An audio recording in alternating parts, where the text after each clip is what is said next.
Yang menghitung siapa? Kaki ya, Kak. Oh iya saya. Silakan Kak Tia. Ya. 1, 2, 3. Lagi. 1, 2, 3. Oke, baik, terima kasih. Baik, dari Profesor Ahmad Lutfi. Prof. Lutfi, terima kasih. Assalamualaikum warahmatullahi wabarakatuh. Waalaikumsalam warahmatullahi wabarakatuh. Terima kasih banyak. Oke, mungkin satu lagi sebelum nanti supaya pemateri bisa menjawabnya dulu, dan insya Allah setelah itu akan ada cerita jawab lagi. Satu lagi dari rekan saya, Mas Arafah dari Tehran. Silakan Mas Arafah. Baik. Halo, Assalamualaikum. Apa suara saya terdengar? Ya, terdengar. Baik, terima kasih. Assalamualaikum warahmatullahi wabarakatuh. Ya, saya Arafah. Ya, sekarang saya berkuliah di jurusan Sejarah Peradaban Islam di Iran. Ya. Saya ingin bertanya, tapi mungkin pertanyaannya relatif sederhana saja ya. Karena saya ini tadi tertarik dengan apa yang disampaikan oleh Guru Gebul. Saya ingin menanyakan kepada Guru Gebul dan juga Bapak Lutfi, kemungkinan atau proyeksi kira-kira di masa depan gitu ya mengenai isu Palestina ini, apakah akan cenderung selalu relatif dekat dengan isu keumatan Islam saja gitu loh. Mengapa seperti itu? Karena kita lihat bahwa sekarang dukungan kepada Palestina pun juga sudah mengalami perluasan, bukan hanya di negara-negara Islam saja. Mengapa saya rasa pertanyaan ini penting gitu ya? Karena mengingat bahwa memang yang saya sampaikan tadi, isu tentang Palestina ini juga tentang kemanusiaan, juga ada tentang tadi karena Pak Guru Gebul sempat menyampaikan tentang bagaimana isu Palestina ini sempat ya, atau kerap kali menjadi komodifikasi oleh kelompok tertentu. Saya nggak mau nyebut lah seperti itu. Saya juga punya pengalaman, ini sedikit insight saja, bukan untuk ini. Jadi ketika dulu saya berkuliah di Indonesia, gitu ya kan, saya sempat ya dalam satu kesempatan diskusi bersama para mahasiswa, saya mendapatkan reaksi yang sangat, istilahnya saya cukup kaget gitu loh.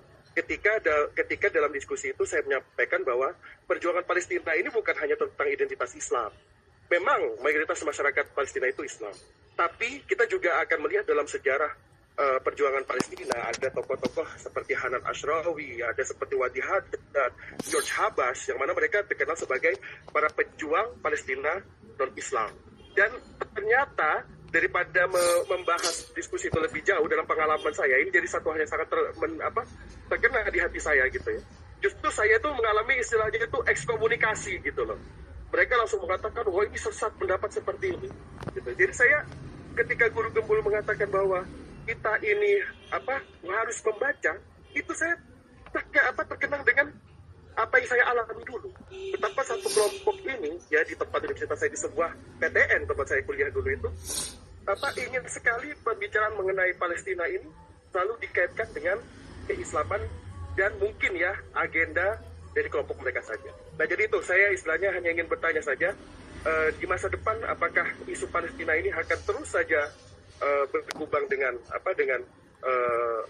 isu-isu keislaman atau keumatan saja, ataukah ini nanti kita akan ada kesempatan yang lebih luas untuk membuat isu Palestina ini lebih kepada isu yang humani. Terima kasih, maaf apabila terlalu panjang. Wassalamualaikum warahmatullahi wabarakatuh. Waalaikumsalam. Oke, baik, terima kasih. Ya, sekarang saya silakan kepada Pak Guru Gebul untuk memberikan jawabannya dari pertanyaan tadi. Silakan Pak Guru. Baik, saya benar-benar terkesan dan sekaligus juga lega ketika mendapatkan pertanyaan-pertanyaan seperti ini dari mahasiswa-mahasiswa yang justru di Timur Tengah. Jadi pertanyaan-pertanyaan semacam ini kalau misalkan disampaikan di Indonesia, ada bahan akan diolok-olok sebagai pertanyaan orang liberal, pandangan orang-orang yang ateis dan lain sebagainya. Jadi Indonesia sekarang untuk banyak sekali komentator dianggap sebagai lebih sok-sokan Timur Tengah daripada Timur Tengah sendiri. Dan saya merasakan sekarang dari diskusi kita kali ini, ada sekali banyak pertanyaan dan pernyataan yang menggugah saya bahwa ternyata mahasiswa-mahasiswa di luar sana justru lebih terbuka terhadap diskusi gitu. Saya sebelumnya sama manajer saya disarankan untuk jangan dulu gabung sama acara yang semacam ini karena dikhawatirkan akan ada tendensi begini dan begitu, tetapi ternyata justru sebaliknya. Tapi langsung saya jawab beberapa pertanyaannya. Saya mengumpulkan di sini ada 7 pertanyaan dari 4 orang. Pertanyaan yang pertama itu adalah, kok Pak Guru Gembul terlalu menekankan istilah defensif terus? Apakah maksudnya tuh apa? Jadi maksudnya gini, defensif itu kita ada di satu posisi bertahan, kita tuh punya benteng, tapi benteng itu gak bisa kita dorong ke depan, sama seperti semua benteng di dunia, kecuali benteng Takeshi, gak bisa didorong ke depan, karena benteng itu stuck, mentok di situ, dia tidak akan bisa, dia akan menahan kita untuk tidak mundur, tetapi dia juga menahan kita untuk tidak maju. Begitu, itu defensif itu maksudnya seperti itu. Terkait dengan masalah Palestina, isu-isu Israel dan lain sebagainya, ini jujur ya, sekarang akhirnya saya berani ngomong ya, jujur, kalau sepenuhnya masalah ini adalah masalah kemanusiaan, kalau seandainya, sudah saja Israel dan Palestina, mau sebuah negara. ke Masjid Azhar sebentar. Jadi kalau misalkan nanti kamu udah ke tempat aku, nanti kamu masuk aja, terus ada tangga naik, terus begitu ada pintu rumah, terus ada sepatunya, nanti taruh aja di situ. Terus nanti aku ambil. Soalnya nanti habis dari Masjid Azhar aku langsung ke bandara. Itu aja, nanti biar kita nggak saling nunggu gitu. Tapi Istina gitu. Atau misalkan Palesrel gitu, misalkan ya, jokesnya sih seperti itu. Tapi kan masalahnya tentu saja tidak sesederhana itu. Kalau misalkan kacamatanya adalah Muslim dan bahwa Muslim di sana harus menang, katakanlah kacamata kita adalah bahwa sebagai seorang Muslim kita harus mendukung Palestina, dan sebagai dukungan terhadap Palestina berarti kita harus mendukung mereka secara finansial, gitu. Nah itu kan saya pikir ya terlalu defensif. Makanya kalau misalkan kita mau maju ke depan, kita tuh harus inovatif dalam hal, bayangkan sekarang ini akang-akang semua yang ada di sini nih, akang teteh yang semua nonton video ini dan diskusi di sini, itu bajunya itu bukan buatan Muslim. Kalaupun buatan Muslim, mesin yang digunakan oleh orang-orang yang bikin baju itu bukan buatan Muslim. Itu baju. Kemudian Zoom tempat kita berbicara dan sebagainya bukan buatan. Inilah yang menyebabkan kita hanya defensif, gak bisa maju. Karena apa? Karena kita ketergantungan pada negara-negara asing, ketergantungan pada orang Israel, orang Amerika, orang apa dan sebagainya. Kita ketergantungan di sana. Karena kita ketergantungan, ya makanya kita akan mentok di sini. Kemudian tadi pernyataannya adalah, ya bagaimana kan orang tua kita ngajarin bahwa kita tuh harus jadi ustadz, kita tuh harus jadi ilmu agama dan sebagainya. Gini, ini dalam pandangan saya gini ya, ilmu manajemen adalah ilmu akhirat, sedangkan ilmu hadis itu adalah ilmu duniawi. Maksudnya adalah ilmu manajemen itu kalau kita ikhlas, kalau kita membantu orang lain, kalau itu berkontribusi terhadap peradaban, kalau itu membantu orang-orang akhirnya untuk bisa beribadah dengan sebaik-baiknya, maka itu adalah ilmu akhirat. Ilmu hadis itu ilmu dunia, kalau kita gunakan ilmu itu untuk berharap nanti ke depan bisa jadi menteri agama atau menteri halal haram. Kan begitu. Itu yang disampaikan oleh Imam Al-Ghazali. Jadi Imam Al-Ghazali itu mengemukakan, yuk kalau misalkan kita mau berbicara, jadi kalau misal ilmu akhirat itu apa? Ilmu akhirat itu adalah sabar, berilmu, qanaah, gimana cara mengendalikan diri, itu kan ilmu akhirat. Nah, jadi kalau misalkan ada pernyataan daripada kita belajar ilmu duniawi, kan orang tua kita berharap kita jadi ustadz, ya enggak. Semuanya adalah ilmu akhirat, karena Islam adalah sistem menyeluruh yang mencakup seluruh aspek kehidupan. Makan, minum itu ada dalam Islam, bahkan mohon maaf melakukan aktivitas seksual juga ada dalam Islam. Dan karena itu makan, minum, bekerja, masalah manajemen, masalah psikologi, masalah apa, itu semuanya adalah bagian dari Islam. Kalau kitanya ikhlas, tulus, bersih, baik hati, berniat untuk memberikan kemanfaatan buat sebanyak mungkin orang. Sebaliknya, kalau misalkan kita jadi ustadz, jadi ulama, itu ulama masuk nerakanya paling duluan. kalau kita justru malah menjadikan ulama itu sebagai, atau status sebagai ulama itu sebagai jualan agama gitu. Ada kemarin mengatasnamakan, di Indonesia itu sekarang sedang marak, atas nama agama, atas nama Nabi, itu orang-orang dipaksa untuk sedekah. Ayo, ada yang mau sedekah 100 juta, ini untuk Nabi Muhammad loh. Ada yang mau 50 juta, itu untuk Nabi Muhammad loh. Ada yang sampai seperti itu. Nah, ini kan, jadi masyarakat muslim sekarang, khususnya di Indonesia yang saya lihat, mereka menganggap orang Islam, mereka menyebut seseorang itu ulama kalau bisa bahasa Arab. Jadi kalau misalkan ada, bahkan ketika orang bisa berbahasa Arab itu ngomongnya kasar, perilakunya kasar, tukang tipu dan tukang korupsi, dia tetap disebut sebagai ulama. Bahkan di Indonesia marak sekarang kejadian, soal mohon maaf ya, pimpinan-pimpinan dan petugas-petugas pesantren melakukan pencabulan terhadap santriwatinya, bahkan santrinya. Cek di setiap bulan di Indonesia selalu ada berita itu update. Tapi luar biasanya apa? Media menyebutkan itu ustadz cabul. Ya gimana ceritanya mau jadi ustadz kalau dia cabul? Seharusnya kan orang cabul gitu. Tapi karena di Indonesia itu mau sebejat apapun perilakunya, tapi asal dia bisa bahasa Arab, maka dia disebut ustadz, disebut ulama, disebut apa? Jadi ustadz cabul pun jadi ada akhirnya. لو على قلبي دهب في Guru agama atau guru yang menampilkan karakteristik agama gitu lah ya. Di Indonesia kalau di Timur Tengah ya ustadz itu guru gitu. Tapi di Indonesia itu kan ustadz itu adalah istilah yang khas untuk orang-orang yang beragama gitu. Nah, karena ya itu, jadi kita tuh saya jadi kesal. Makanya nanti sampaikan kepada orang tuanya dan sebagainya gitu ya, kepada orang-orang ini. Jadi ilmu Islam itu adalah ilmu yang mengimplementasikan. Jadi ada perintah ini ya, ada perintah di dalam Quran untuk menjaga lingkungan hidup. Jangan sampai bikin kerusakan lingkungan gitu ya.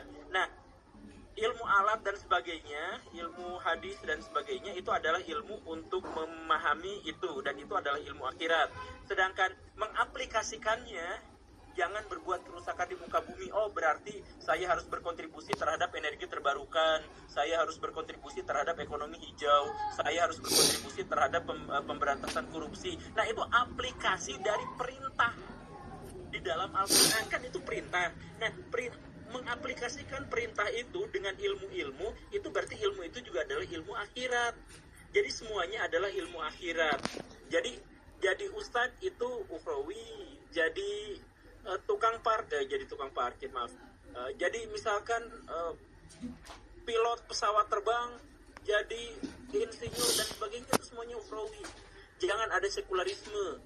Jadi sekularisme atau dikotomi agama itu mulai munculnya ya pas zaman kolonial. Jadi mereka berusaha untuk menghancurkan mentalitas kita dengan usul fikri. Dan luar biasanya saya dihujat ketika saya mengatakan hal yang seperti ini, dianggap sebagai orang sekuler. Tapi ya sudahlah. Jadi itu yang pertama soal orang tua itu yang itu ya, orang tua. Kemudian yang keduanya realitas pembantaian. Kan itu realitasnya sekarang, pembantaiannya terjadi sekarang. Apa malah saya menyarankan untuk bisa menyelesaikan masalah dengan pendidikan yang jangka panjang, kan teknologi jangka panjang. Padahal kan realitasnya pembunuhannya, pembantaiannya terjadi sekarang, kan gitu ya.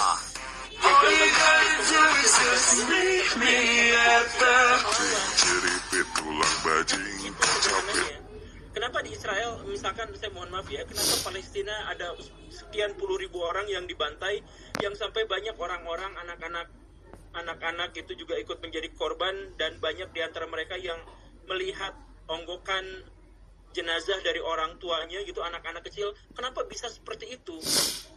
Ya, karena kita gak bisa melawan. Coba bayangkan, pikirkan baik-baik ya. Ketika Israel mengembangkan Iron Dome, apa yang dilakukan oleh kaum muslimin?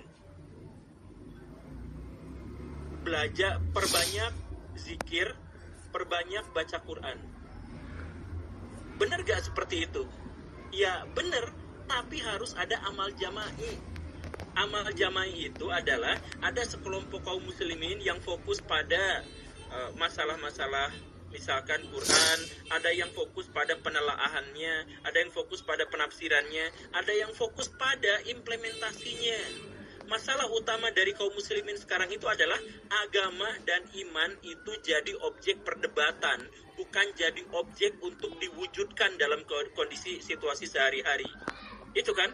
Jadi misalkan gini, kaum muslimin keadaan sekarang, ketika bertemu dengan Quran dan hadis, mereka akan menghafalnya. Setelah menghafalnya, mereka akan menafsirkannya. Setelah menafsirkannya apa? Mereka akan memperdebatkannya. Setelah memperdebatkan, mereka akan mewariskan perdebatan kepada anak cucunya. Ada nggak yang mengimplementasikannya? Enggak. Coba cek. Ada nggak yang mengimplementasikannya? Ada misalkan ayat untuk misalkan ayat paling panjang di dalam Al-Quran itu apa? Soal mencatat. Kalau kita bertransaksi, ya kita catat baik-baik, gitu kan? Itu ayat paling panjang itu surat Al-Baqarah ayat 280 berapa? 282. Nah, itu sampai sekarang diperdebatkan, ditafsirkan, dijadikan rujukan. Ada nggak di antara kaum muslimin yang terinspirasi dari ayat itu untuk akhirnya mengembangkan ilmu akuntansi? Kan tidak. Padahal itu adalah perintah untuk belajar akuntansi. Belajar akuntansi luar biasanya, walaupun tertera di dalam Quran dan Sunnah, justru malah dianggap sebagai ilmu duniawi. Nah, ada kan pikiran-pikiran yang semacam itu. Jadi implementasi Islam itu justru dianggap sebagai ilmu duniawi, kan heran gitu. Atau misalkan ayat lain di dalam Al-Quran, kalau misalkan kalian diserang, maka kemungkinan yang pertama adalah maafkan, kemungkinan yang kedua lawan, balas, tapi dengan setimpal, please setimpal. Sekarang Israel nyerang pakai rudal, terus kita di Indonesia banyak yang bangga orang Palestina membalas dengan lemparan batu. Kan nggak seimbang. Kenapa kita nggak bikin tank juga? Kenapa kita nggak bikin rudal juga? Itu yang saya benar-benar resah. Kenapa sih kaum muslimin tuh gitu. Jadi di Indonesia, nah iya itu, di Indonesia itu sekuler luar biasa soal Islamnya itu. Dan ketika saya mengajak, ayo kita implementasikan dalam kehidupan sehari-hari, saya yang disebut liberalnya dan disebut sekulernya. Apakah Palestina memiliki peluang menjadi negara merdeka? Besar potensinya.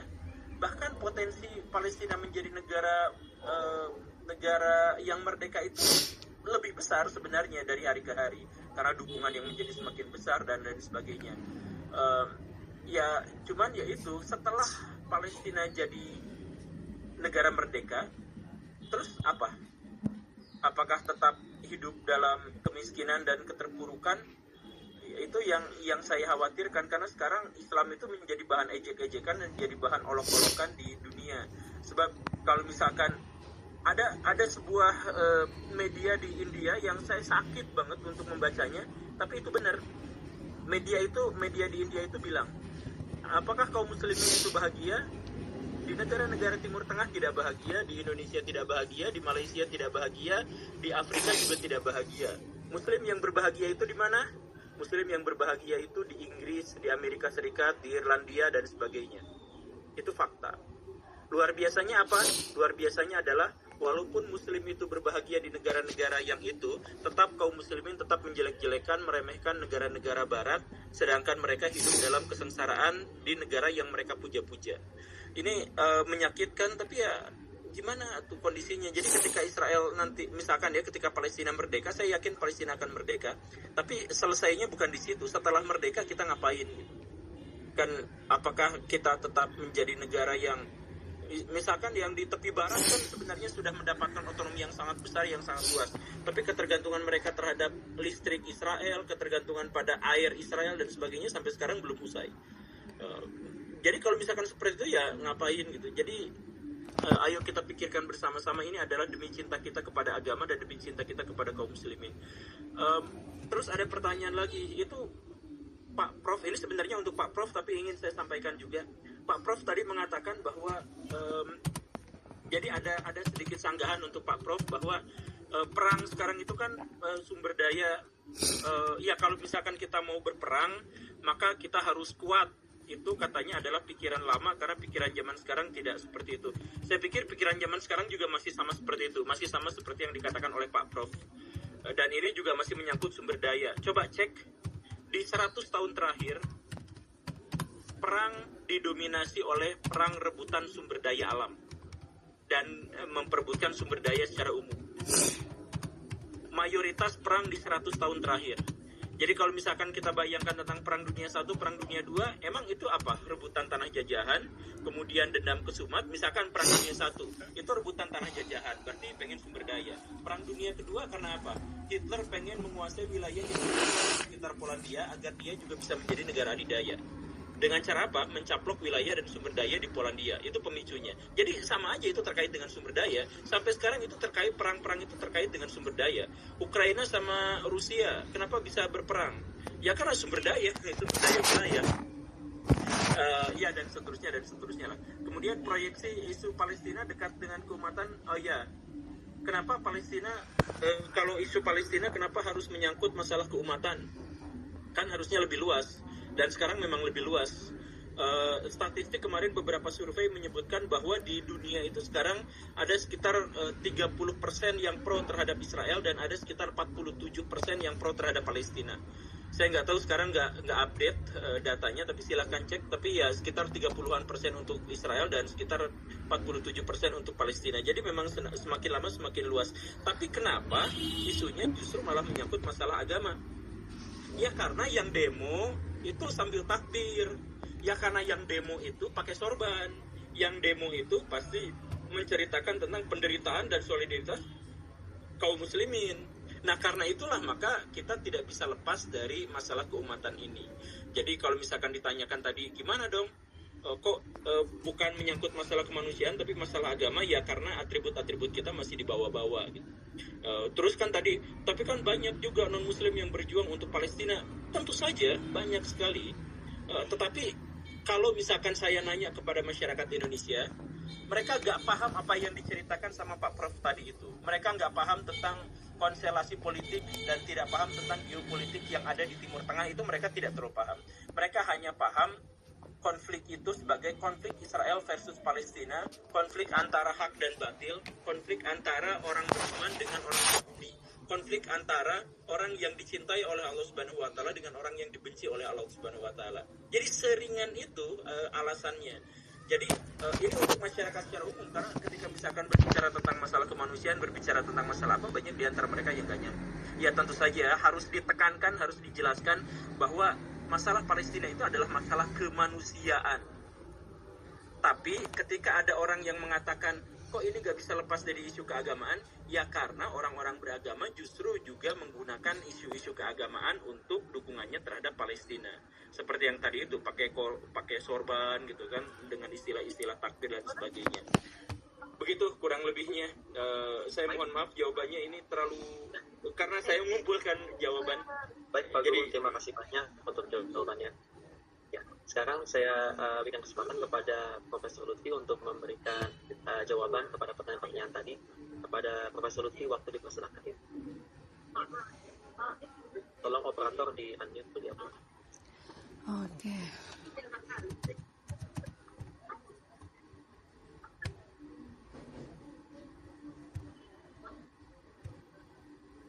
Aduh. Bentar. Agak trouble. Untuk teman-teman yang lain, kepada Esther, Brido, dan juga Muhammad Eza, mohon maaf ya karena sudah lumayan panjang, kita juga sudah di penghujung acara. Mungkin bisa pertanyaannya disisihkan di comment section, dan insya Allah kita bisa dapat akan dijawab. Silakan. Silakan Pak Profesor. Yang laptopnya di endorse. Yang laptopnya. Ya oke. Pada yang lain bisa bertanya di comment section. Silakan Profesor. Baik, terima kasih. Pertama-tama ya, saya ucapkan Ini aku Ama, jadi aku tuh udah setahun nih. Mas Imat ini di Yarmuk ya, Imat ya. Tempat saya kuliah S2 dulu itu. Dulu waktu saya kuliah belum ada seorang pun di situ. Orang Indonesia belum ada satupun. Baiklah. Sekarang ada 300 lebih sekarang Pak. Ya. Mungkin lebih banyak. Ya banyak di Timur Tengah ini. Di Mesir aja udah 16.000 lebih. Baik ya, ada beberapa pertanyaan mungkin ya kita singgung sedikit-sedikit ya. Mengapa kita bedakan ilmu agama dengan ilmu umum? Ada yang terjadi adalah pembantaian. Kenapa kita berpikir ke depan? peluang negara Palestina menjadi negara merdeka ya. Kemudian tentang peperangan tadi ya, mengapa peperangan menjadi sebuah langkah perdamaian ya. Kemudian kenapa atau Palestina akan tetap menjadi isu Islam saja. Pertama-tama sebetulnya ini yang perlu kita pahami.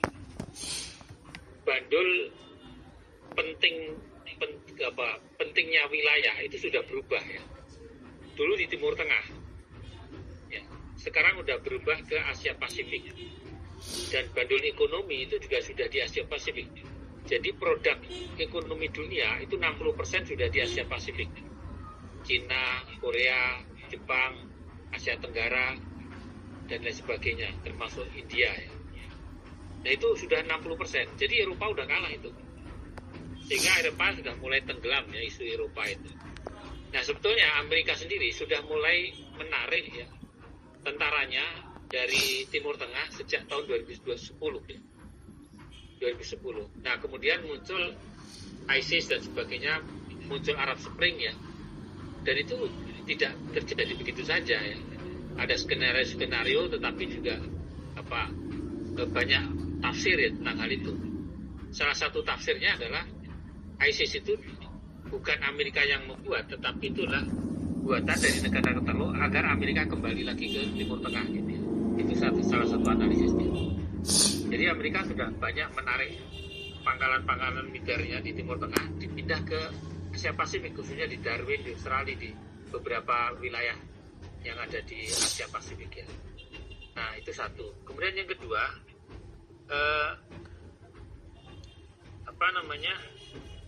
tadi tentang peperangan tadi ya. Sebetulnya mungkin tidak sesederhana itu kan ketika menjawabnya ataupun menyampaikannya ya.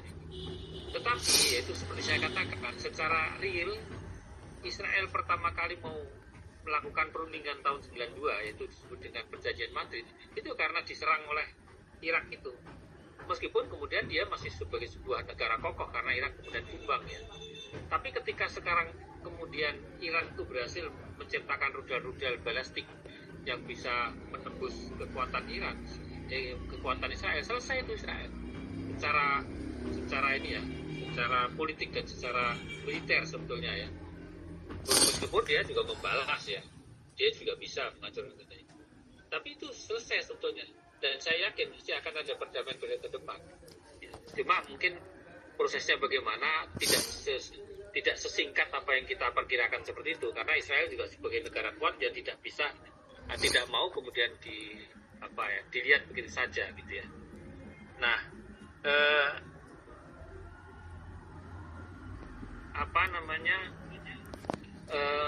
di Timur Tengah itu yang bermain banyak. Suatu ketika saya nggak tahu apa dulu pernah saya ceritakan juga ya. Saya tampil di Metro TV ya ketika Perang Teluk yang kedua yaitu 2003 ya. Itu saya tampil dengan dubes Inggris ya, Richard Losney. Itu ditanya oleh presenter ya. Dubes tersebut ditanya mengapa Amerika menyerang Irak. Kemudian dijawab secara proporsional dan secara politik global sebagaimana jawaban Amerika ketika ditanya ya, bahwa itu ada senjata pemusnah massal dan sebagainya. Tapi sebetulnya di belakang itu tidak begitu. Karena walaupun saya menjelaskan yang lain setelah kita keluar dan di lobi, dubes tersebut itu dubes aktif ya. Artinya dubes yang bertanggung jawab penuh terhadap hubungan dengan Indonesia dan dia bertanggung jawab penuh dengan apa yang dia katakan. Dia menyampaikan kepada saya di lobi gak ada orang sampaikan bahwa sebetulnya Amerika menyerang Irak itu sasaran antara. Artinya sasaran antara itu bukan sasaran yang sesungguhnya, tetapi membunuh ribuan orang dan menghancurkan sebuah negara. Itu sasaran antara. Nah kemudian siapa sebetulnya sasaran Amerika? Dia akan masuk Iran. Walaupun sampai sekarang juga tidak masuk ya, tapi itu prediksi Inggris. Artinya bahwa sebetulnya Irak itu bukan sasaran sesungguhan, mau masuk Iran. Nah Iran itu juga, kata si dubes ini, itu juga sasaran antara. Nah kemudian mau kemana Amerika? Mau masuk ke Asia Tengah, karena di sana kaya mineral. Ujungnya ya kekayaan mineral juga. Jadi sebetulnya perang seperti Ukraina itu sudah bisa diprediksi, Crimea dan sebagainya itu ya, karena di situ ada jalur minyak, jalur gas dan sebagainya. Nah, maka dari itu sesungguhnya kalau Indonesia ini kaya mineral juga sebetulnya kita tentu akan menjadi rebutan negara-negara besar itu ya. Jadi tetap bagaimana kita bisa mempertahankan tetap dengan kekuatan. Kalau kita tidak kuat ya tetap akan menjadi jadi permainan negara-negara besar tersebut. Nah, kembali kepada Timur Tengah tadi ya, itu jawaban Inggris.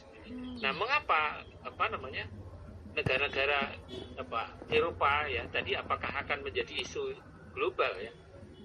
Itu bukan hanya isu Islam saja.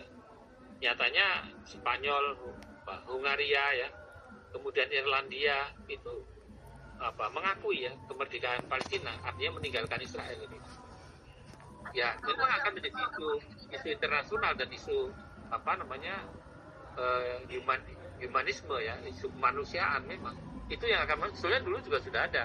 Cuma itu mungkin lebih muncul lebih ke depan lagi, tetapi mungkin ya ini juga harus catat nih. Spanyol, Irlandia itu mungkin ya kita harus sedikit bertanya ya, mengorek sedikit. Mengapa? Kalau menurut saya itu latar belakang ideologi negara itu juga berpengaruh juga, karena negara itu lebih dekat ke Kristen Ortodoks itu. Nah, sementara negara-negara yang lebih ke Kristen Protestan itu lebih pragmatis, tergantung situasi politik. Nah, kalau Ortodoks itu memang agak bermusuhan dengan Yahudi juga. Kita kenal ketika genocide dulu di zaman jatuhnya kerajaan Islam di Spanyol, itu termasuk Yahudi juga diusir dari sana, meskipun tidak sekejam apa yang dilakukan terhadap orang Islam umpamanya gitu kan. Saya kira itu juga ada latar belakangnya gitu, meskipun ada faktor-faktor lain. Nah, maka dari itu peluang bahwa ini akan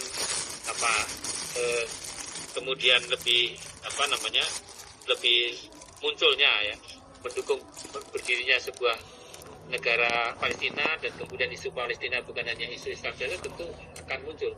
Tahun 2007 ya, saya sebetulnya sudah mencoba untuk mengembuskan ya bahwa Palestina itu bukan hanya isu agama. Saya mengundang para tokoh-tokoh dunia waktu itu di UI ya, di Wisma Makara, dihadiri oleh 11 negara dari Afrika Selatan, dari Iran ya. Dari Iran itu datang ini anaknya Imam Khomeini itu, namanya Siti Zainab, perempuan, Dr. Zainab. Dan kemudian dari Amerika, bahkan ada wakil dari Yahudi, tapi Yahudi yang anti Zionis, yaitu Yahudi Naturkarta dari Inggris dan dari Amerika.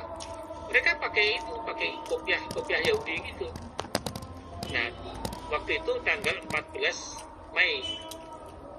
Hari pertama itu belum seramai tanggal 15. Dan kemudian tanggal 15 pagi ya, itu tampil di Kompas separuh halaman itu Amin Rais, Bapak Amin Rais, Profesor Amin Rais sebagai waktu itu ketua MPR itu menjadi topik utama, sedang salaman dengan Naturkarta tadi, dengan Yahudi tadi, yang tentu di situ mendukung berdirinya negara Palestina dan yang menghujat Israel gitu ya. Nah, ini sebetulnya orang Yahudi sendiri itu juga menghujat Israel karena apa? Karena dilakukan Israel sebagai sebuah kelompok Zionis yang melakukan gerakan ataupun aktivitas yang semena-mena, bahkan ya membunuh musuh-musuhnya untuk mendapatkan sebuah tanah. Ini juga ditentang oleh Yahudi Naturkarta gitu. Nah, karena itu saya cukup berhasil karena hari kedua itu gegabung kita, termasuk gerakan-gerakan Islam yang keras itu pada datang semuanya itu waktu itu. Nah, itu kira-kira ya. Nah, kemudian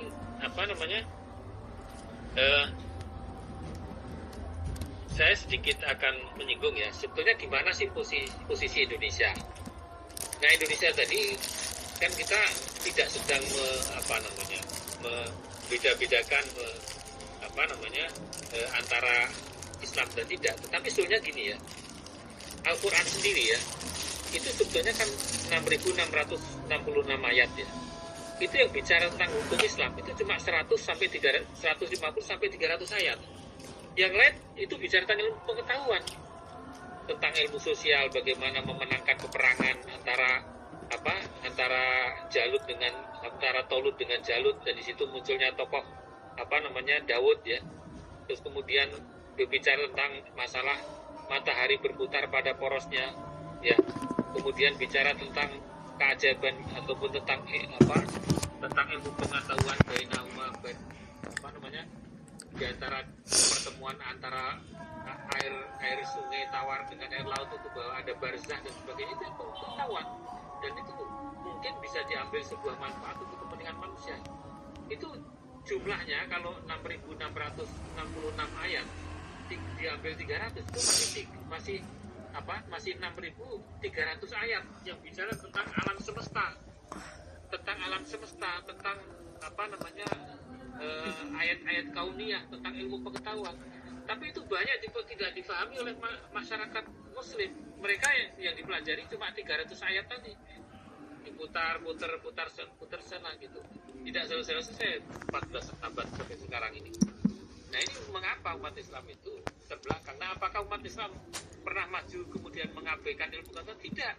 Jadi memang ketika pada zaman Islam ya, pada zaman Nabi mengabaikan pengetahuan juga enggak. Mereka membuat senjata.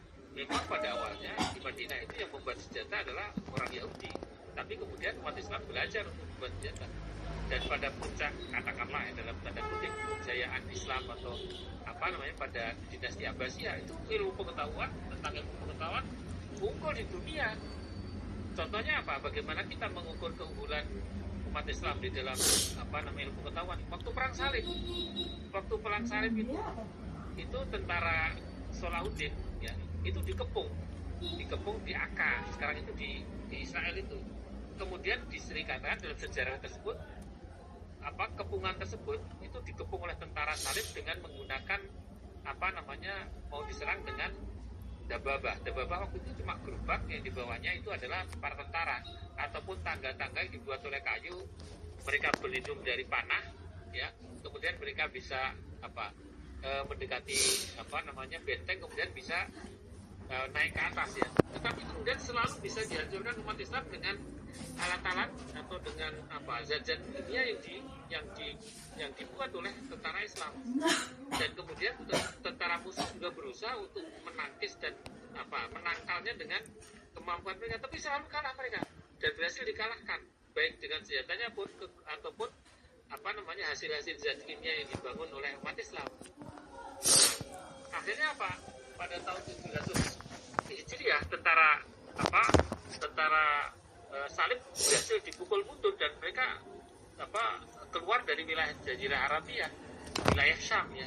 Ini menunjukkan kemampuan umat Islam membangun sebuah kekuatan militer dengan senjatanya. Bahkan di dalam sejarah waktu disebutkan bahwa kekuatan militer Islam juga berhasil membuat manjanik ya, alat melempar batu dan api, versi Islam maupun versi asing, front gitu ya. Artinya mampu menguasai senjata-senjata asing maupun senjata ya model sendiri. Nah, ini mengapa mereka unggul ya? Nah, sekarang ini kita umat Islam selalu kalah ya, karena kita tidak pernah bisa mengungguli. Ya, di Timur Tengah baru Iran mengungguli, katakanlah bisa menandingi Israel, kemudian ditafsirkan secara akidah, ya kan? Karena musuhan sama Syiah dikatakan bahwa itu tidak benar, itu sebetulnya cuma main-main saja gitu. Ini kebodohan kita gitu, tidak bisa mengakui sebuah keberhasilan sebuah teknologi, karena kita ilmunya cuma ilmu akidah. Sebenarnya semua teknologi ditafsirkan dengan akidah gitu ya, politik ditafsirkan dengan akidah, padahal orang lain tidak menafsirkan seperti itu. Nah, ini problem bagi kita. Jadi bukan berarti kita tidak boleh belajar akidah, boleh saja, tetapi tidak semua hal itu bisa ditafsirkan secara akidah. Nah, ini harus kita pahami semuanya ya. Jadi peran Indonesia, peran Indonesia itu juga penting ya. di Timur Tengah, tetapi kita juga mengukur kekuatan kita. Tadi sudah disebutkan oleh Guru Gembul ya, kita itu masih lemah ya. Kita di Timur Tengah mau melalui apa? Melalui kekuatan militer, nggak punya kita, belum sekuat negara lain. Kemudian melalui diplomasi kita itu sudah bagus, namanya diplomasi bebas aktif sudah sangat bagus ya. Karena yang tidak bebas aktif mereka adalah dikangkangi oleh negara-negara besar, sebagaimana saya ceritakan tadi. Nah, cuma kita mau melangkah untuk membela di Timur Tengah, kita belum dianggap apa-apa. Kita itu yang namanya sebagai anggota OKI, itu juga bukan sebagai anggota utama di situ. Di OKI itu isinya adalah rebutan kekuasaan antara Saudi dengan Turki. Mereka berbagi kekuasaan di situ. Saudi sebagai ketuanya, Turki sebagai sekjennya. Indonesia sebagai anggota, iya, tapi nggak bisa berkuasa itu. Nggak bisa apa-apa pun kita, dan kita keanggotanya juga tidak terlalu didengar di situ. Ya, ada jarak gitu. Jadi tidak bisa. Bahkan ya dengan orang-orang di Timur Tengah sendiri, kalau kita bergabung dengan mereka, itu juga isinya kepalsuan. Coba kita bergabung dengan siapa? Turki yang kelihatannya sangat secara retorik sangat melawan Israel, omong kosong itu. Turki adalah negara yang mempunyai hubungan dengan Israel paling tua di dunia sejak 62 malah sebelumnya. Sampai sekarang itu hubungan tidak pernah putus. Bahkan tahun 2011 itu Presiden Israel juga datang ke sana. Jadi apapun yang Turki sebetulnya menurut saya tidak mencerminkan sebuah perjuangan itu. Cuma retorika saja, dan hubungan ekonominya jauh lebih besar hubungan Turki dengan Israel daripada Indonesia. Jadi seperti itu. Banyak yang dikatakan bisa, tapi banyak yang mengidolakan Turki terkait dengan perjuangan Palestina. Problem itu. Nah ini yang kedua, ya Indonesia sekarang memperkuat diri saja sebagai sebuah negara produksi senjata, meskipun belum hebat, ya kita harus terus bangun itu. Sebagai sebuah negara yang masuk G20, kita harus bangun sebagai sebuah, tapi memang punya keterbatasan.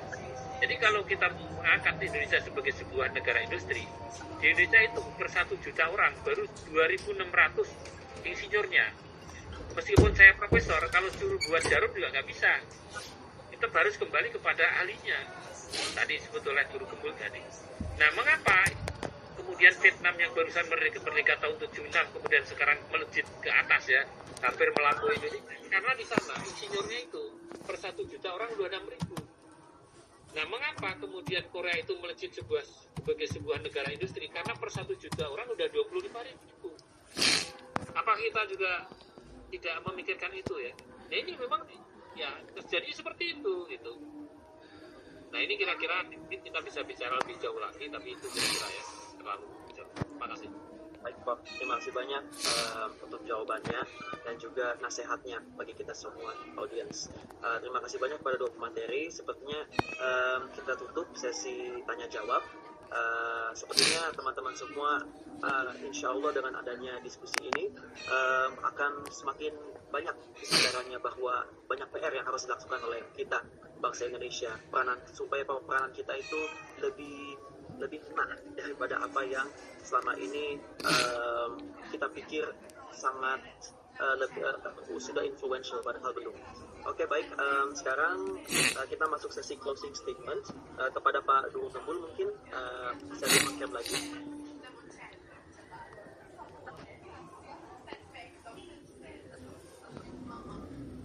Pak Guru. Oke, untuk closing statement ini saya juga ingin beri kesempatan kepada Pak Guru Gembul untuk memperkenalkan kepada teman-teman audiens semua di sini buku yang Pak Guru Gembul telah tulis, yaitu 50 Muslim paling berpengaruh dalam sejarah peradaban Islam, sebagai bagian dari closing statement juga. Kepada Pak Guru, waktu dipersilakan. Saya tidak sedang mempromosikan buku, jadi dan ini di sini tidak sedang saya persiapkan. Memperkenalkan. Iya, memperkenalkan buku nanti sajalah. Saya sekarang belum akan dulu, tetapi kalau misalkan mau ada 50 tokoh Muslim paling berpengaruh dalam sejarah peradaban Islam, ya silakan dicari, dan itu bukunya adalah buku opini saya terhadap sejarah Islam. Saya sebenarnya cukup percaya diri walaupun buku itu ditulis sekitar 16 tahun yang lalu. Yang ingin saya tekankan adalah bahwa saya menolak untuk closing statement. Karena biasanya closing statement hanya ditawarkan kepada terpidana mati. Dan saya tidak mau menutup diskusi ini, maksudnya walaupun waktu kita akan berakhir di sini, tetapi sebuah kehormatan besar, khususnya Pak Prof, saya ingin berbincang lebih banyak dengan Pak Prof, dengan mahasiswa-mahasiswa yang ada di Timur Tengah. Sejujurnya ini di luar ekspektasi saya, karena ternyata mahasiswa-mahasiswa di Timur Tengah justru menunjukkan karakteristik yang tidak saya temukan di mahasiswa-mahasiswa di dalam negeri sekarang. Saya sekarang banyak mengadakan seminar di kampus-kampus dan lain sebagainya. Termasuk tadi saya melakukan 2 seminar sekaligus. Kemudian nanti besok juga nanti ada di Yogyakarta, ada di Aceh dan sebagainya. Saya sih berharap bahwa pertanyaan-pertanyaan dan pikiran-pikiran yang ada di mahasiswa-mahasiswa Indonesia terkait dengan agama, terkait dengan Palestina juga seperti yang saya temukan di sini, di yang kumpulan mahasiswa-mahasiswa Indonesia di Timur Tengah ini. Saya harap sih segera cepat pulang, segera kembali, dan bangunlah Indonesia menjadi lebih besar, lebih baik, dan tentu saja membawa Islam yang rahmatin lil alamin, Islam yang memberikan, yang fokusnya itu adalah memberikan kemanfaatan kepada orang lain, bukan baku hantam terkait dengan perdebatan tafsir, fikih, dan masalah-masalah akidah. Itu saja. Ya, baik. Ya, terima kasih banyak Pak Guru. Ingin saya sampaikan juga, ya insya Allah kedepannya mungkin kita akan memberikan undangan lagi kepada Pak Guru untuk mengisi beberapa kajian lagi bersama dengan Persatuan Pelajar Indonesia di Timur Tengah dan juga Afrika, PPIDK, insya Allah. Dan sebagai informasi juga, tahun depan kemungkinan di bulan Juni-Juli akan ada simposium, dan simposium PPIDK, dan itu akan diadakan di Jakarta. Jadi mungkin jika guru berkenan, kita bisa mendiskusikannya apa yang bisa kita buat di forum simposium ini juga bersama Profesor Lutfi, insyaallah. Ini sebagai informasi saja. Saya mewakili PPIDK Tim TNK juga sangat berterima kasih atas kehadiran kedua pemateri kita saat ini. Sekarang kepada Profesor Lutfi, kita bisa memberikan beberapa perkataan, beberapa nasihat kepada teman-teman yang sedang ada di tengah dan juga di Indonesia, juga suatu closing statement seperti kita berbicara. Kepada Profesor Lutfi, waktu silakan. Ya, kalau dari saya, sebetulnya gini, Anda belajar sesuai dengan keahlian masing-masing ya. Jadi saya tidak mengatakan bahwa itu tidak penting, semuanya penting. Nanti kan sudah pinter itu atau sudah mendapatkan ilmu yang maksimal, itu akan bermanfaat dimanapun berada. Ya, kalau urusan yang saya sampaikan tadi, ya itu urusan lain lagi, dan itu mungkin nanti pemerintah ataupun kalau Anda nanti menjadi menteri pendidikan atau menjadi presiden ya, itu bisa mengkaji tentang sumber daya manusia itu dibutuhkannya apa ke depan untuk bertarung pada tingkat dunia itu kayak apa gitu. Itu saya kira nanti Anda bisa betul. Tapi yang penting sekarang lakukan yang terbaik, belajar yang baik, banyak hal yang harus dibicarakan, dan jangan lupa diskusi penting sekali diskusi Anda di situ membicarakan tentang Indonesia. Jadi kalau nulis tesis atau mungkin sebaiknya juga yang terkait dengan Indonesia. Dulu tokoh-tokoh seperti Cak Nur, Amin Rais, kemudian Din Samsudin, ya, tokoh-tokoh yang lain lah ya. Terus kemudian Gus Dur sendiri itu banyak membicarakan tentang Indonesia, yang dipikirin Indonesia gitu. Sehingga ketika pulang ke Indonesia itu ready, siap ya untuk terjun langsung dan berkiprah. Nah, saya termasuk sebetulnya yang tidak begitu, cuma saya waktu itu punya diskusi sehingga ada sedikitlah simpanan terhadap Indonesia ya. Tetapi tulisan saya itu tentang tafsir Qurtubi gitu ya. Ya ada juga orang nulis tentang Al-Wawu ya, Wawu di dalam surat Baqarah umpamanya. Itu mungkin kalau pulang bingung, Wawu mau diapain di Indonesia kan gitu. Terkait dengan apa gitu. Ya nggak apa-apa, cuma agak ada jeda gitu ya. Gitu. Jadi sebaiknya ketika memilih tema untuk jadikan tesis maupun disertasi itu sebaiknya yang terkait dengan Indonesia apapun ya. banyak hal lah, baik ilmu sosial, bahkan ilmu alat pun bisa gitu. Namanya pelajaran ilmu apa gitu ya, nahwu di madrasah atau Indonesia dan sebagainya gitu. Kaitan Indonesia, sehingga kalau pulang ke Indonesia itu ada kesiapan dan bisa